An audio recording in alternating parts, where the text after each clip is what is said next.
Esta é a primeira parte da tradução de um podcast, chamado Guru, produzido pela BBC de Londres, com denúncias muito graves, a respeito da Escola Internacional de Yoga Shivananda. Eu sou Ishleen Kaur, jornalista da BBC e uma professora de yoga apaixonada. A história que estou prestes a contar é profundamente pessoal. Primeiro, um aviso de gatilho: este episódio contém referências sexuais explícitas. Para mim, tudo começou em novembro de 2014. Pela primeira vez, saí do conforto da minha própria casa para me mudar para uma comunidade de yoga ou um ashram.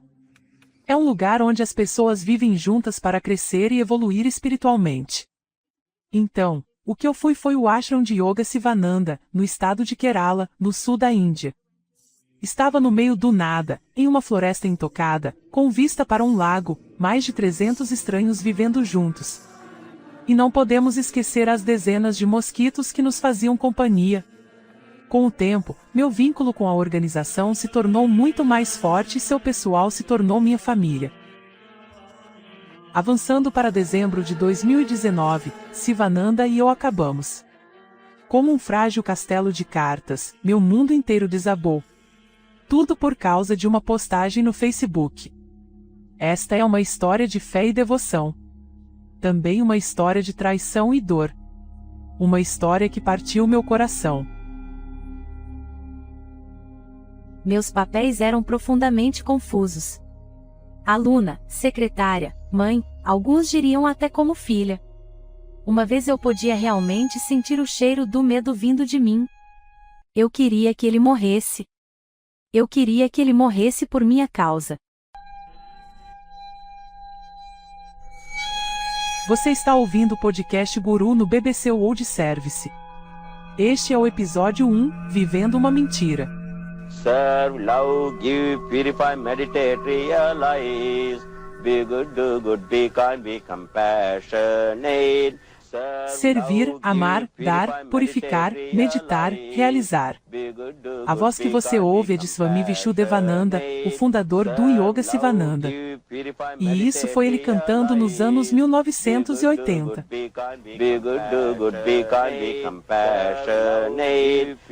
Seja bom, faça o bem, seja gentil. Agora devo acrescentar aqui que esta não é a história dele. Não é sobre Swami Vishu. Mas você precisa saber quem ele era. Então, quando encontrei o Yoga Sivananda, não era apenas uma das maiores organizações de yoga do mundo, mas também uma das mais respeitadas. Com cerca de 60 ashrams e centros em 35 países, ele era definitivamente um peixe grande. Eu estava inspirada, quase encantada, se preferir, pelos ensinamentos de Swami Vishu e pela espiritualidade de tudo isso. No ashram na Índia, lembro-me de olhar para esta magnífica foto dele na parede e tentar alcançar a mesma postura, quase imitando-o. Bem, não tenho certeza se alcancei esse nível de perfeição. Mas eu podia perceber o quão dinâmico ele era como yogi. A propósito, ele era chamado de Swami porque assumiu a ordem de sannyas, ou renúncia, que inclui fazer votos de celibato e desapego de todos os prazeres mundanos. Basicamente, seguir o caminho espiritual. Então, Swami Vishu era venerado como um santo, e é por isso que a história que estou prestes a contar é tão perturbadora para muitos. Claro, ele morreu bem antes do meu tempo, então meu conhecimento sobre ele é principalmente dos yogis mais antigos que o conheceram. Eles frequentemente falavam de sua personalidade maior que a vida e energia e seu grande senso de humor. E ouvi dizer que ele era bastante pacifista. Dentro da comunidade de yoga, ele também era conhecido como Swami Voador. Esse é ele novamente, Swami Vishu, falando sobre seus voos simbólicos pelos pontos críticos do mundo na época. First I was in Belfast with Peter Sellers. I flew, he was my co-pilot, and then from there we flew to Tel Aviv to Cairo, and I was almost shot down by Israeli planes and Egyptian planes. Ele está explicando como fez manchetes em 1971 quando sobrevoou Belfast, na Irlanda do Norte, com o ator Peter Sellers, fazendo flores choverem no local. Além de toda a geografia, porém, ouvi histórias sobre ele ser um mestre de tarefas rigoroso com um temperamento ruim. Ok, voltando agora à minha própria jornada Sivananda. Então, mudei da Índia para o Reino Unido em 2015 e o Centro Sivananda em Londres se tornou minha casa longe de casa. É onde passei a maior parte do meu tempo e meu marido costumava brincar sobre o centro ser meu primeiro amor e não ele.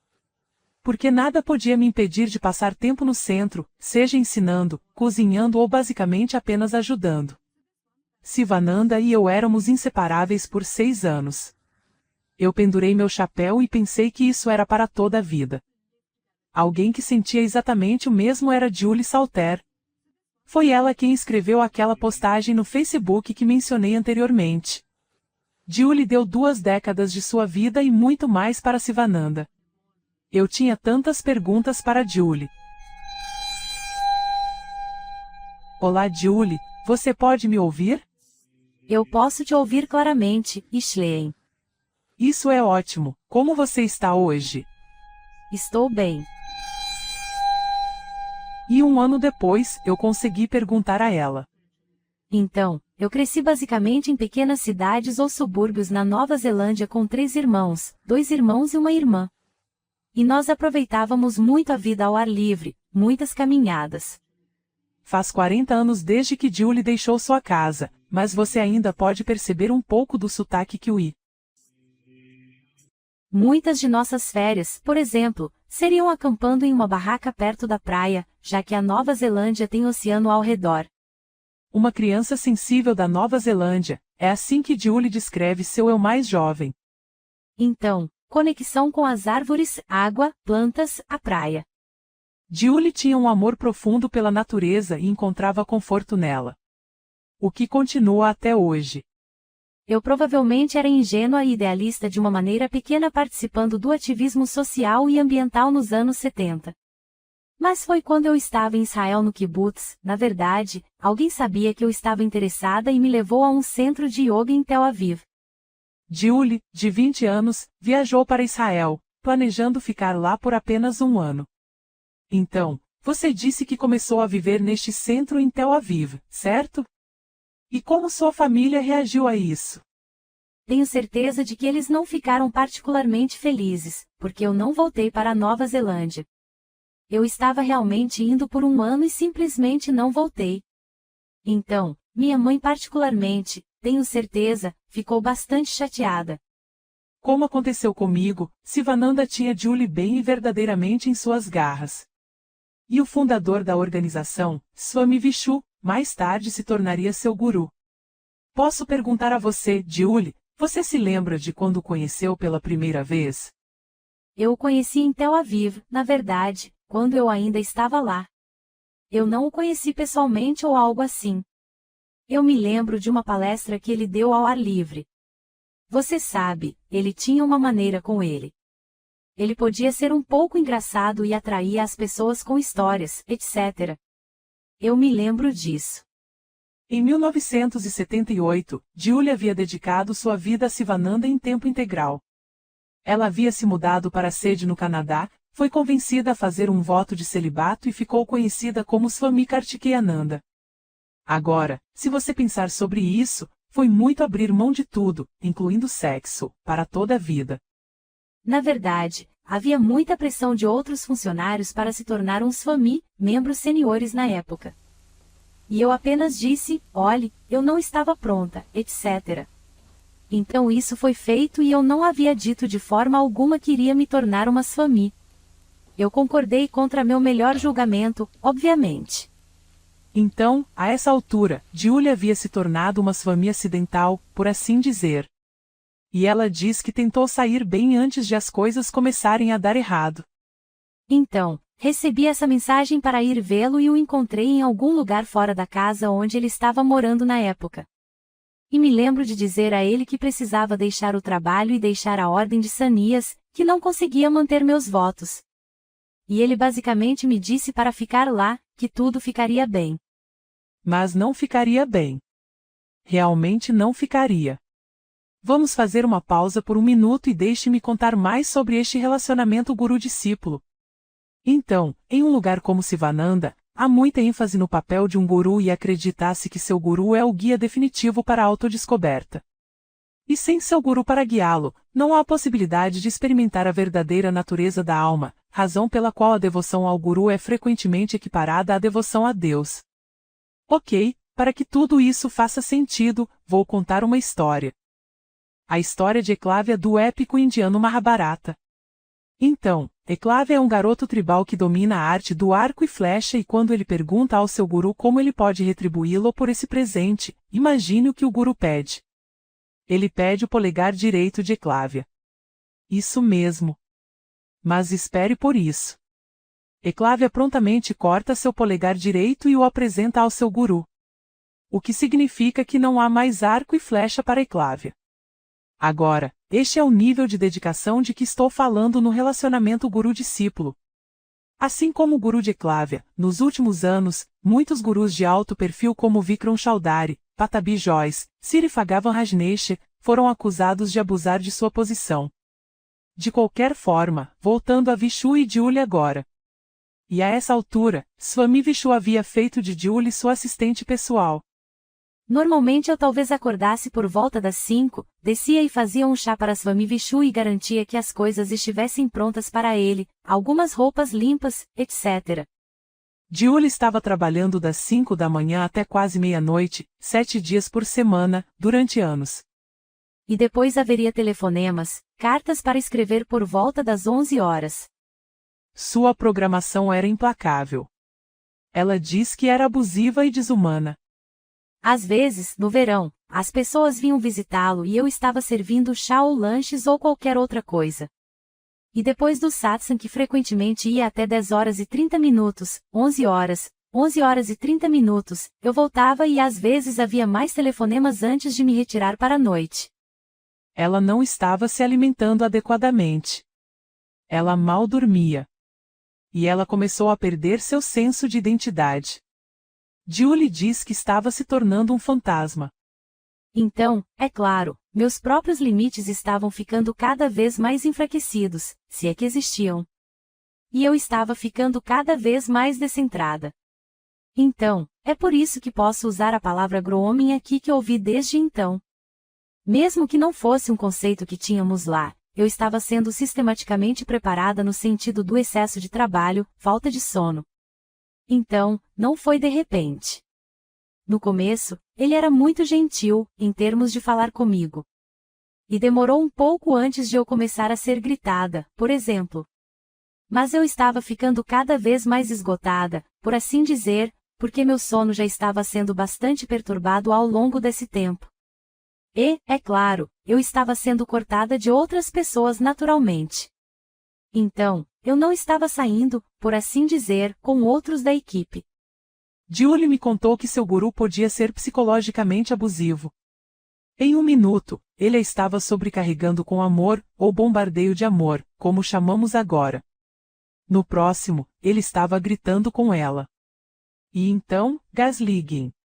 Fazendo-a duvidar de si mesma e questionar sua própria percepção da realidade.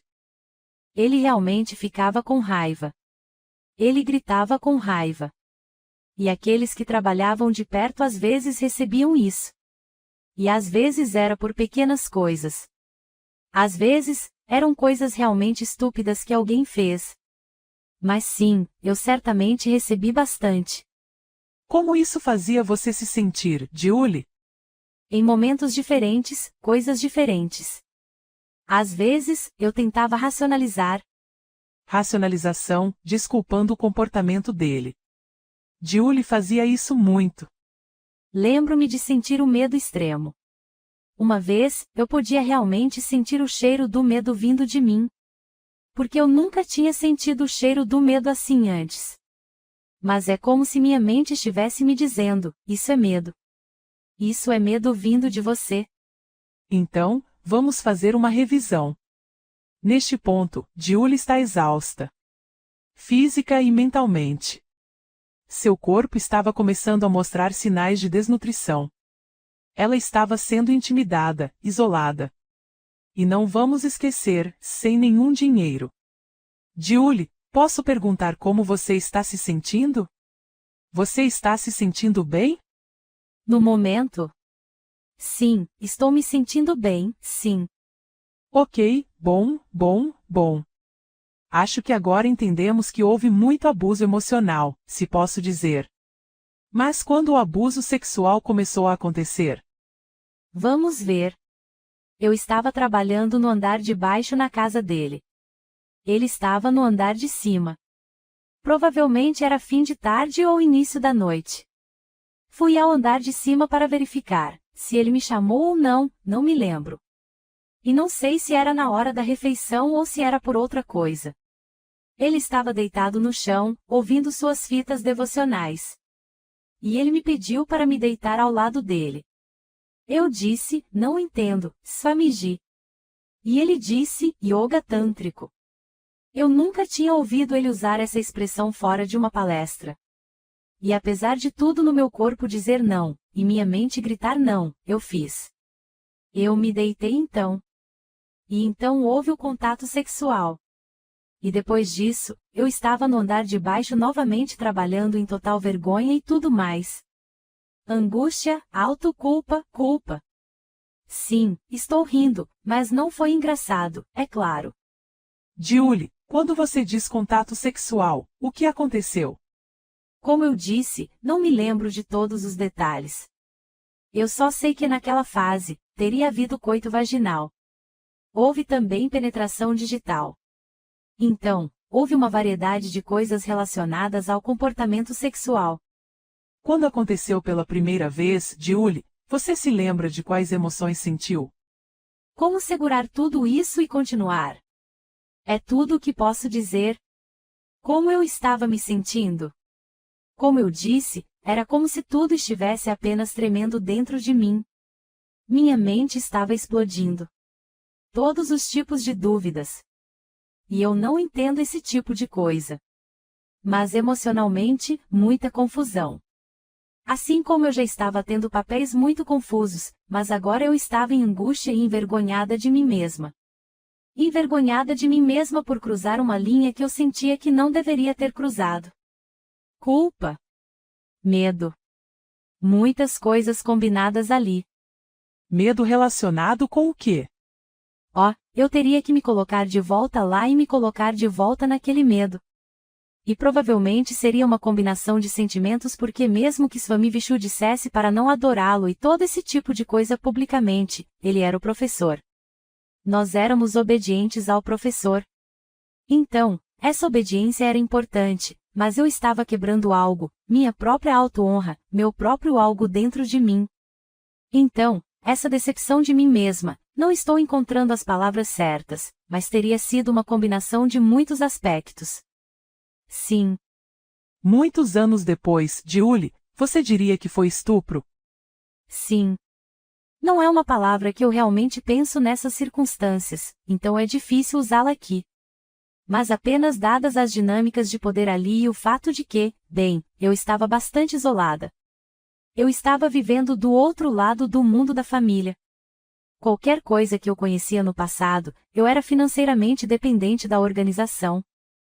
Eu instintivamente saberia que estaria de fora se não permanecesse naquela situação. Isso não é desculpar a mim mesma. É claro, eu fui para uma vergonha extrema, vergonha profunda, autoculpa, culpa, tudo isso. E agora, depois disso, eu estava vivendo uma grande mentira. Então, tudo isso surge emocionalmente naquela situação. Julie diz que Vishu continuou a abusar dela por 3 anos. 3 anos inteiros. Passariam mais de 20 anos e o movimento Eu Também antes que a história de Julie se tornasse pública.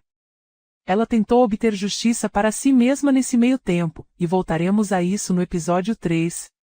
Mas eventualmente, ela recorreu a compartilhar sua história naquela postagem no Facebook que me fez perceber que eu também estava vivendo uma mentira. Eu estava deitada no meu sofá em casa aqui em Londres lendo as palavras de Julie e em minutos vi 2 outras mulheres se manifestarem e dizerem que também foram abusadas sexualmente por Vishu. Eu também falei com elas. Lucille me contou que tinha 17 anos quando se juntou a Sivananda. Ela diz que durante as 2 primeiras interações sexuais, ela ingenuamente tentou explicar como yoga tântrico. Mas na terceira vez ele lhe deu dinheiro. Ela lembra de se sentir como uma prostituta. Lucille deixou após 10 anos de serviço, sem dinheiro, assim como Julie. Pamela me disse que Vishu a estuprou durante um retiro no castelo de Windsor, em Londres. Ela conta que estava em um estado profundo de relaxamento, ou na postura do cadáver, como nós yogis gostamos de chamar. Foi nesse momento que, segundo ela, Vishu se colocou sobre ela e a penetrou. Ela diz que estava tão profundamente hipnotizada que comparou a experiência a um estupro por submissão química. Por 40 anos, Lucille e Pamela permaneceram em silêncio sobre seus abusos. Mas Pamela compartilhou um sentimento realmente tocante comigo. Ela disse que Julie havia aberto uma porta para que todas as sobreviventes pudessem atravessá-la e finalmente saíssem para a luz do dia. Abrir essa porta, no entanto, não foi fácil. O abuso sexual parou, mas o tormento emocional continuou. Julie demorou mais de 10 anos para escapar da organização. Como muitas pessoas com quem conversei durante esta investigação, ela diz que se sentia presa. Eu me lembro que em certo momento, no final dos anos 80, pensei, eu preciso sair da equipe agora. E no dia seguinte, Swami Vishu teve um pequeno derrame ou algo assim. E eu pensei, tudo bem, vou esperar mais um pouco. Havia uma dependência física começando a se estabelecer. E então, em algum momento, mais tarde, acho que cheguei ao ponto em que não saberia mais como sair. Mesmo quando comecei a cogitar isso, eu realmente não tinha recursos, eu não tinha conta bancária nem dinheiro. Eu estava do outro lado do mundo da minha família, com quem mal tinha contato. Eu não tinha conexões com pessoas fora do ashram e tinha muito pouca interação até mesmo com aqueles dentro do ashram. Quando Julie ingressou na Sivananda, ela acreditava profundamente que apenas a morte a separaria da organização que tanto amava. E estava certa, mas não da maneira que esperava. Swami Vishu queria morrer na Índia. Ele foi para a Índia com essa intenção. Mas seus rins falharam, e os outros membros da equipe que estavam lá não suportavam vê-lo sofrer. Foi difícil. Muito difícil. Ele estava com dores e decidiram levá-lo para a parte de baixo da montanha. Ele não estava mais urinando nem nada. Eu me lembro da imensa vergonha que senti pelo fato de não querer que o levassem para baixo, porque eu queria que ele morresse. Eu queria que ele morresse por causa de mim. Eu não aguentava mais. Já fazia anos que eu não aguentava mais. Mas tive que enfrentar o fato de que eu queria que ele morresse porque simplesmente não conseguia suportar tudo aquilo. Só em 1999, no entanto, Julie finalmente encontrou forças para sair, 6 anos após a morte de Swami Vishu. Aqueles primeiros meses, eu acredito que estava lutando pela minha vida. Primeiro, a questão era se eu conseguiria sobreviver, e depois decidi que sim, que eu queria viver e que precisava tentar encontrar alguma estabilidade na vida novamente. Porque eu realmente acredito que cheguei muito perto da morte quando saí. A situação tinha atingido um nível extremo. Eu havia me forçado até esse ponto. E eu precisava de ajuda. Então, alguém foi me visitar. Naquele dia, eu desmoronei. E a mulher que costumava viajar comigo para a Índia, ela chegou ao acampamento como convidada ou talvez um karma yogi temporário. Ela me viu e disse apenas, meu Deus, você está morrendo. Você precisa sair daqui. E, com a ajuda de uma amiga, Julie finalmente saiu. Mas ela mal sobreviveu. Ela foi diagnosticada com esgotamento extremo, palpitações cardíacas, insônia, problemas digestivos e depressão. Eu saí apavorada. Eu não tinha dinheiro. Eu não tinha nenhuma habilidade que fosse reconhecível para conseguir um emprego. Minha saúde estava completamente devastada. Psicologicamente, eu estava passando por um turbilhão. Eu costumava pensar, bem, se eu tivesse dinheiro, talvez pudesse começar um pequeno cultivo agrícola. Eu talvez não conseguisse fazer muito no começo, fisicamente. Mas, para mim, à medida que sigo a vida, e preciso disso agora, neste momento, tocar o chão firme é essencial. Eu consigo andar. E caminhar em ambientes naturais é algo profundamente importante para mim. Conectar-me com as árvores, com a água corrente, ou mesmo com a água parada, não importa. Ter aquele momento de silêncio na natureza, tocar a terra durante o verão, cultivar ervas, plantas, flores, vegetais. Isso é o que me nutre, o que me permite me manter conectada à realidade. Provavelmente, terei que continuar trabalhando essa sensação de estar enraizada pelo resto da minha vida. Essas coisas que se tornaram tão importantes para mim são muito básicas. Minha vida é simples. Levou muito tempo, esforço e coragem para Julie reconstruir sua vida. Quanto a Sivananda, sua única esperança é que, ao falar publicamente sobre sua história, ela possa salvar outras pessoas de sofrerem da mesma forma. Eu gosto da ideia de plantar árvores a partir de uma semente, mesmo sabendo que talvez eu não seja a pessoa que vai sentar sob sua sombra. Mas outra geração sentará. Sabe o que quero dizer? Você espera que as ações que está tomando agora não façam nada para reparar o seu próprio passado, mas que possam impedir esse ciclo para outras pessoas no futuro. Eu só queria que essa fosse o fim da história. Mas não foi. O abuso na Sivananda não morreu com Vishu. Ele segurou meu braço e puxou o lençol para trás. Ele estava se masturbando. Depois de um tempo, percebi que o que ele queria era fazer sexo comigo. E eu não queria. E eu me senti muito assustada. Diziam que não, que o fato de você estar ali e estar tendo um problema era, na verdade, uma graça do guru. Hoje, acho que chamaríamos isso de gaslighting. Eu sentia que tinha que obedecê-lo. Então, eu tentava evitar que ele tivesse relações comigo. Eu tentava ceder um pouco para que ele não ficasse com raiva.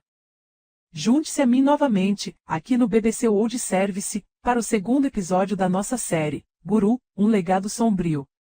Guru é coproduzido e coescrito por mim, Ishleen Kaur, e pela produtora de investigações do World Service, Louise Adamo. A mixagem de áudio é feita por Garry Jones e Neil Churchill. Nossa edição é de Hugh Levinson.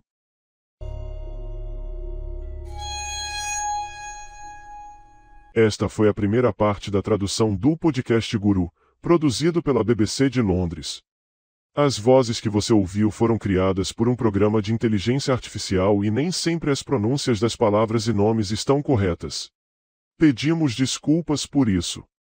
Assista a segunda parte do podcast, para conhecer todas as graves denúncias a respeito da Escola Internacional de Yoga Shivananda.